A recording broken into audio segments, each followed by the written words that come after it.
কারে ভাবি কি মেলান দিছেন বাবা এগুলাই? শাক। কিসের শাক রে মেলা গুলাজি? আমি নাম জানি না এই শাকের। নাম জানি না, অজানা শাক। ওরে আল্লাহ, এই শুনশুনি শাক লাগে কেমন মানুষ দেখো খালি। দর্শকে বলবেন না কি শাক। এগুলা শাক খেলে কি হয় জানেন? সেই ঘুম হয় এগুলা শাক খেলে। এগুলা শুনশুনির শাক বলে। এই ইয়ার সময়, এই বর্ষার সময় এগুলা শাক বিলেত বেশি হয়।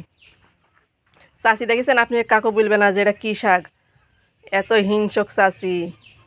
আমি সত্যি নাম জানি না। নাম জানেন না? কে তুলে দিল ভাবে এগুলাই? দেখুন তুমি কালকে আমাকে না তুলে দিয়ে দিনি সাথে, ভালো। এলা কোন দিক আছে? ওই মেঘনারি বাড়ির ওদিক, ওই বিলেত। বাপরে ভালোই লেও, চাষির আজকে ঘুম হবে, সেই ঘুম। মেলা দিন থেকে ঘুম পারিনি।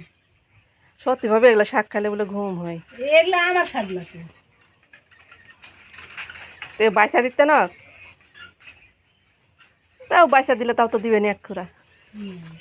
তাহলে এই এগুলা খাই ঘুম হবে। বড় মায়ে বাইসা দিতে দিবেন নি তো।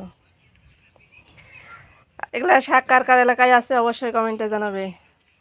এগুলা শাক হচ্ছে শুনশুনির শাক, বিলেত বেশি হয়, বিলেতি হয়, বর্ষার সময় হয়, সব সময় পাওয়া যায় না এগুলা শাক, কিন্তু বর্ষার সময় এগুলা শাক বেশি হয় বিলে।